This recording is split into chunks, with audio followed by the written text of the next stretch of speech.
And thanks, Sylvia, for putting it in the framework. I just wanted to also say, however, that the story of repression also changed a lot of this, which was also very important. 79 was not only the period that your interest is expressed, but it was a time of repression which brought many of our comrades who were on the other side into prison. Okay? When we say the Institute of Political Science was attacked by the Italian police, it was attacked, literally, physically, and our comrades were, even though they were on the other side, but they were our comrades. So what actually happened at this time was that we, here in the United States, began organizing to basically bring some support to these comrades who had been in prison.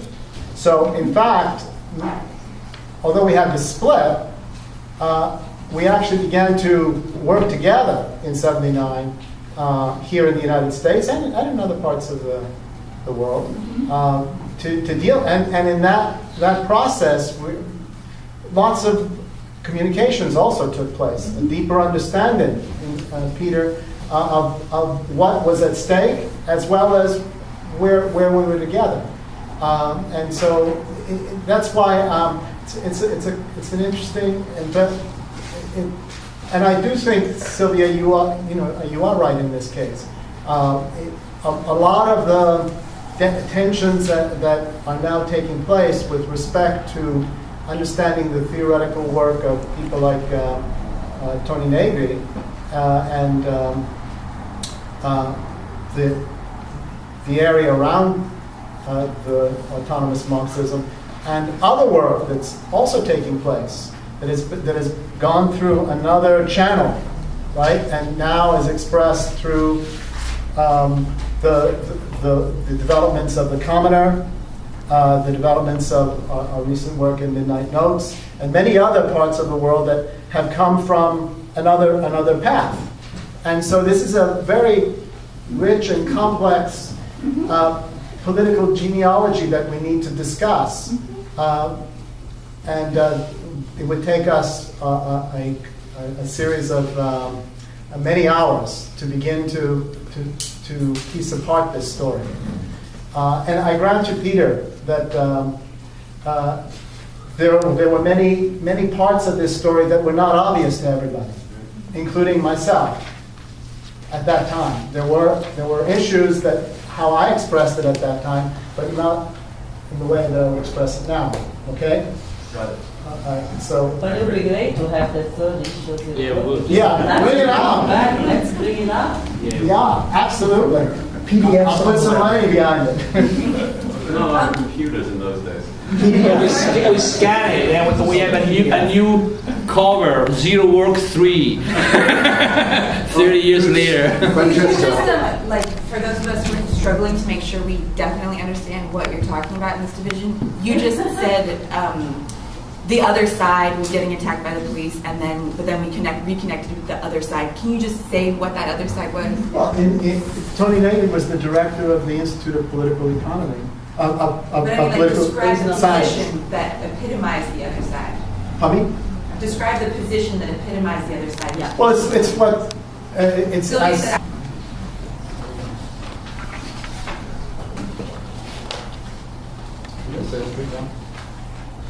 Yeah, I wanted to put another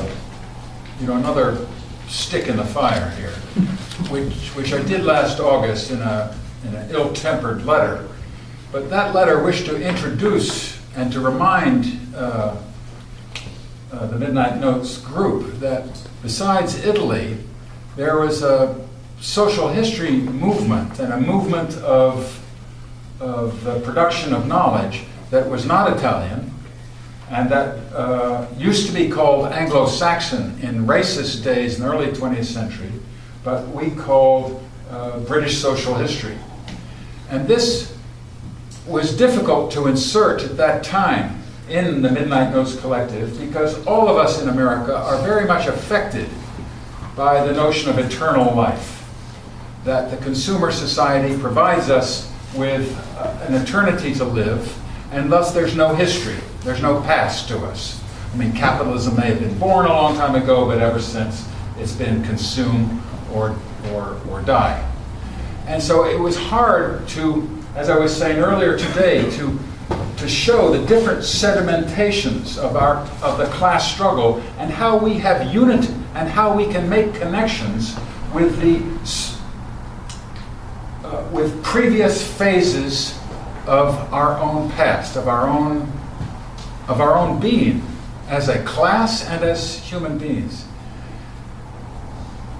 So Peter, in addition to the regional Texas versus New York, in addition to the political point that Sylvia is making and that George has made, which we can do now. 30 years ago, we could not, or I could not do it, and George could not do it. We couldn't speak our differences, or we couldn't recognize our comments.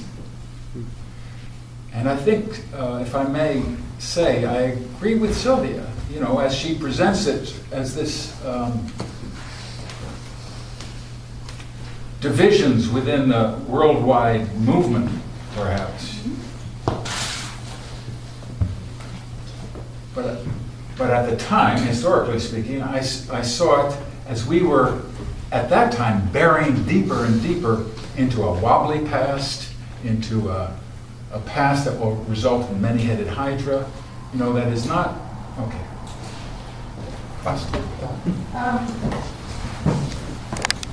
I wasn't in Zero Work, but I was in the Regis Grassroots Committee in Toronto at that time, so What was that?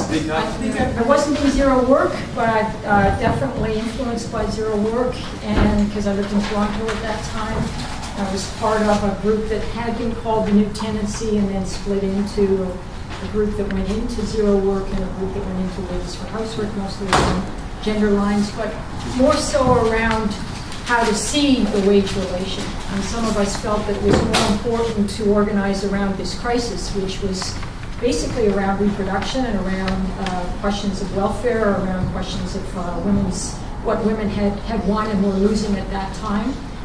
And I thought that the split in Zero Work was about that, but maybe that was my organizational centeredness.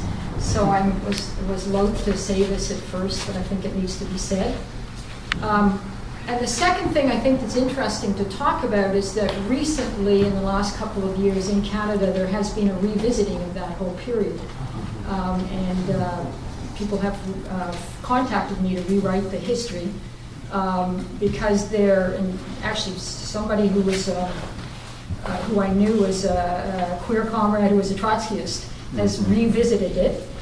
Which I think is a really interesting phenomenon, because the attack on the working class had started in 1974 in Canada, which took the form of basically not just attacking organized workers like those in the post office, which was documented in Zero Work number 1, but also the welfare and women, particularly around welfare, around public housing, around the right to health care, around the right to social services, hasn't stopped.